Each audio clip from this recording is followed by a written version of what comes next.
Sound good? Okay.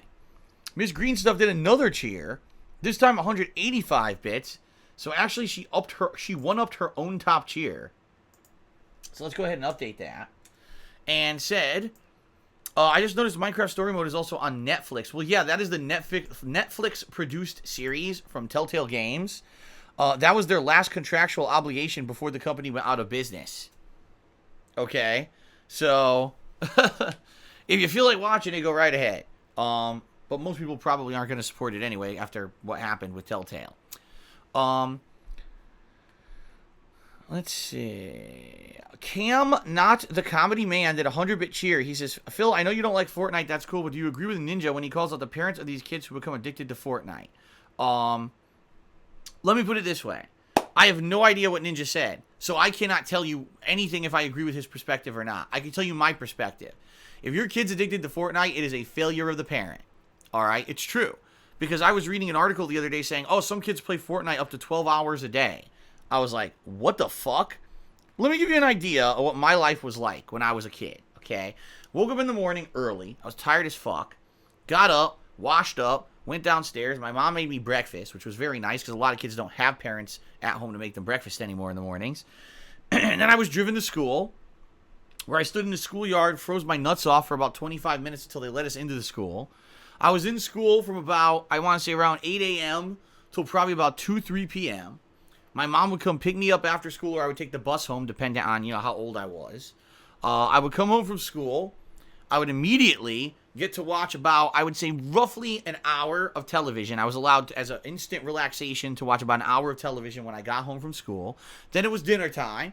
I'd have dinner with my family. Sometimes my dad would be home. Sometimes he didn't, because sometimes he worked different shifts. Then immediately after dinner, brush the teeth, time for homework. Doing your homework for about 1 to 2 hours a night. At that point, it's probably already almost 8 p.m., in which case I would probably either do a little bit of video gaming, or I would watch some stuff, primetime television with my parents. I remember watching famous comedies like TGIF. They used to have these blocks of comedies and stuff that I would watch. Maybe an hour or two of television with my parents, and then I would go to sleep. And that was my life when I was a kid, okay? During the summertime, of course, there was much more free time. And during the summertime, I would do things like go out and play with friends, go to the video arcade and play video games, and the like. And yes, I would spend a lot of time maybe at home playing console games as well. Where in the holy hell a child has 12 fucking hours to play Fortnite during a day? I have no idea. Like, something's gone wrong here. Something has gone amiss. Does this child even go to school? Like, where is this happening that you're telling me there are these teens and preteens playing Fortnite for 12 hours a day? Like, how is there enough time in the fucking day if they're actually doing what they're obligated to do? Like, I'm just lost how this is even possible, all right? Now, the bottom line is, this is the true reality of the situation is that, sadly, ladies and gentlemen, we have many, many, many, many, many children in 2018 whose parents are irresponsible. They wanted to do the deed, but then when they had the kid, they didn't want to actually have the responsibility of being a parent. So instead of actually taking on that responsibility and doing their job parenting, they throw the kid in front of a device and say, here, occupy yourself with this while I go have my own life, right? So I'm not surprised to hear that kids are playing Fortnite so much it's become this viral fucking fad, okay? I'm not fucking surprised to hear about this at all, all right? But that being said, it is the parent's job to make sure that a kid has a enriched and fulfilled and variety of life. The kid can't do that. The kid doesn't know any better.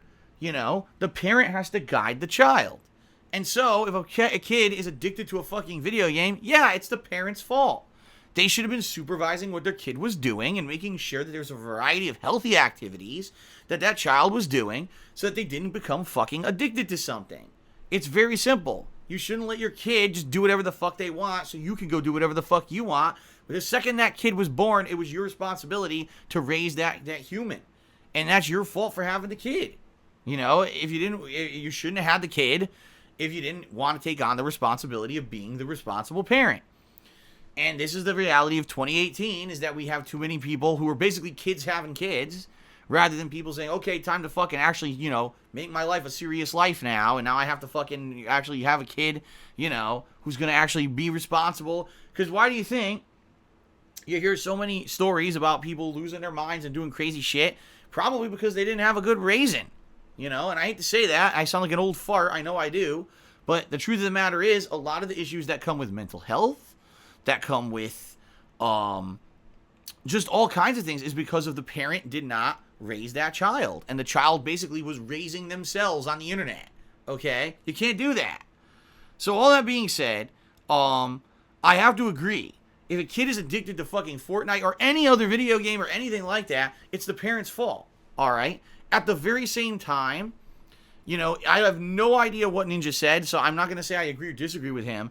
But you have to understand that it has been the viral popularity of personalities like Ninja that have led to this addiction. Okay? Here's a guy. He's on stream. He dyes his fucking hair a cartoonish color. He looks like a Muppet. He dances around on webcam when he plays, and he overreacts. And, you know, yes, I am kind of talking about PewDiePie and those other people who basically found this niche. Oh, if I act like a cartoon character on stream, I can get views from the kiddies. And even though those kiddies have no money, I'm going to still get tons of new views and advertisement revenues, and people will be contributing to my streams and videos on YouTube, and I'll become a filthy rich motherfucker. Forget the fact that that is degrading things like Twitch, things like YouTube, all right? It does. It degrades it down to a garbage level. And sadly, that's what happens with all these businesses. You have lowbrow content, low-quality content that is now catered towards the mindless masses, the people who just jump on and watch something because it's virally popular. Things like, you know, PewDiePie, Markiplier, Ninja, that's attractive to a younger audience. And they know that. And that's why they cater their content to a younger audience. So I agree with Ninja if what he's saying is it's the parent's fault. At the same time, he can't be completely 100% immune for blame, because he's one of the things that's creating that whole atmosphere of become addicted in the first place. I am a cartoon character. I acted up to try to bring in little kids to watch my shit so I can be rich. Okay? So there you go. All right, shout out to Grace.